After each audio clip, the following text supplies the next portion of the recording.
मित्रांनो, तुम्हाला जर सरकारच्या विविध योजनेचा फायदा घ्यायचा असेल, मग ती लाडकी बहीण योजना असो किंवा पी-एम किसानचे ई-एम-आय हप्ते असो. जर तुमच्या अकाउंटवरती जर सबसिडी घ्यायची असेल, तर तुम्हाला तुमच्या आधार कार्डशी तुमच्या बँकेचे डिटेल्स लिंक असणं गरजेचं आहे. आजच्या या व्हिडिओमध्ये आपण पाहणार आहोत, तुमचं पहिल्यांदा तर तुमचं बँक अकाउंट तुमच्या आधार कार्डशी लिंक आहे का? जर ते लिंक आहे, तर ते कसं चेक करायचं हे आपण डिटेल या व्हिडिओमध्ये पाहणार आहोत.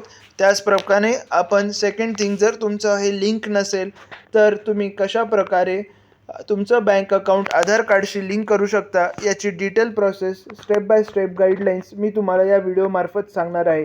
तर व्हिडिओ स्किप न करता पूर्ण व्हिडिओ तुम्ही पहा. मित्रांनो, आपल्याला या वेबसाईटवरती यायचं आहे. या वेबसाईटची लिंक मी तुम्हाला कमेंट बॉक्समध्ये आणि डिस्क्रिप्शनमध्ये देणार आहे. त्यावरती क्लिक करून तुम्ही या ठिकाणी येऊ शकता.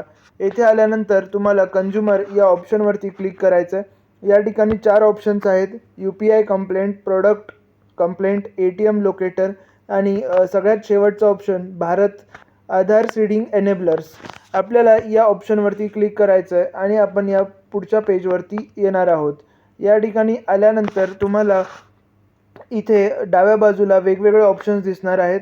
त्यामध्ये आधार सीडिंग, डिसीडिंग, अकाउंट डिटेल्स, आधार मॅप स्टेटस, आधार मॅपिंग हिस्ट्री आणि रिक्वेस्ट चेक स्टेटस.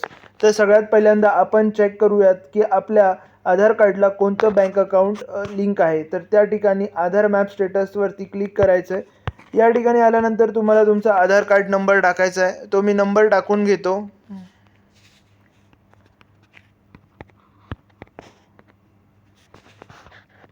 आधार कार्ड नंबर टाकून झाल्यानंतर तुम्हाला कॅप्चा टाकायचा आहे आणि चेक स्टेटस या बटनावरती क्लिक करायचं आहे. तुम्हाला एक मोबाईलवरती OTP येईल. तो OTP तुम्हाला या ठिकाणी एंटर करायचा आहे. OTP टाकून झाल्यानंतर तुम्हाला आधार मॅप स्टेटस या ठिकाणी दिसेल. त्या ठिकाणी तुमचं आधार कार्ड तुमच्या कोणत्या बँकेशी लिंक्ड आहे हे तुम्हाला स्टेटस बघता येणार आहे. मॅपिंग स्टेटस इथे एनेबल्ड फॉर DBT हे दिसत आहे, म्हणजेच तुम्हाला गव्हर्नमेंटचे डायरेक्ट बेनिफिट ट्रान्सफरसाठी हे अकाउंट एनेबल्ड आहे हे दिसेल. म्हणजेच तुम्हाला सगळे तुमचे PM किसानचा हप्ता असो किंवा तुम्हाला लाडकी बहिणीचा योजनेचा हप्ता असो किंवा कोणतीही गव्हर्नमेंटची स्कॉलरशिप असो, हे कम्प्लिटली तुमच्या अकाउंटवरती येणार आहे. हे तुम्ही चेक करू शकता. तर मित्रांनो, आता हे आपण पाहिलं कशाप्रकारे आधार आपण बँकेशी लिंक्ड आहे की नाही आणि त्याचे डिटेल्स कसे पाहिजे. आता एक्झाम्पल, आता आपण ॲज्युम करू की आपलं आधार कार्डला बँक अकाउंट लिंक नाही आहे, तर ते कसं करायचं. तर या ठिकाणी इथं 2 नंबरचं ऑप्शन आहे, आधार सीडिंग आणि डिसीडिंग. आपल्याला यावरती क्लिक करायचं आहे आणि त्याच्यानंतर आपण या ऑप्शनवरती येणार आहोत. या ठिकाणी रिक्वेस्ट फॉर आधार सीडिंग किंवा डिसीडिंग, या ठिकाणी आपल्याला तुमचा आधार कार्ड नंबर टाकायचा आहे.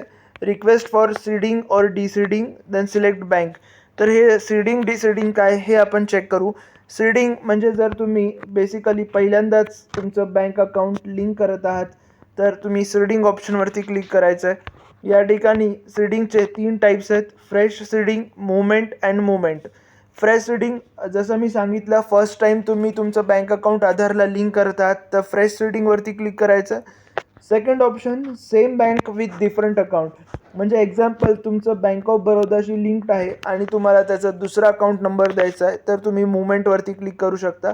किंवा from one bank to other bank. Example, जर तुमचं बँक ऑफ बरोडामध्ये आहे पण तुम्हाला ॲक्सिस बँकला सीडिंग करायचं आहे, तर तुम्ही ह्या 3 नंबरचा ऑप्शन चूज करायचा आहे.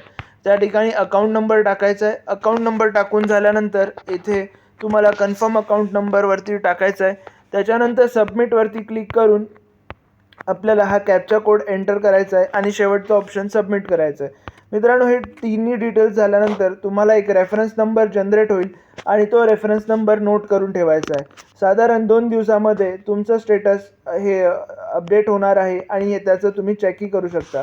आता एक्झाम्पल, जर तुम्हाला याचं स्टेटस चेक कसं करायचं हेही मी तुम्हाला या ठिकाणी शो करतो. आपण रिक्वेस्ट स्टेटस चेक या ऑप्शनवरती यायचं आहे. या ठिकाणी जो रेफरन्स नंबर जनरेट झाला होता तो इथे टाकायचा आहे, कॅप्चा टाकायचा आहे आणि चेक स्टेटसवरती क्लिक करायचं आहे. मित्रांनो, जर हा सगळ्यात सिंपल प्रोसेस मी या ठिकाणी सांगितली, तर तुम्ही घर बसल्या करू शकता. मित्रांनो, जर व्हिडिओ तुम्हाला आवडला असेल आणि या व्हिडिओचा तुम्हाला नक्की फायदा झाला असेल तर तुम्ही नक्की व्हिडिओला लाईक करा आणि चॅनलला सबस्क्राईब करा. अशा प्रकारचे विविध प्रकारचे व्हिडिओज मी चॅनलवरती टाकत असतो, जेणेकरून तुम्हाला त्याचा फायदा होईल. धन्यवाद मित्रांनो.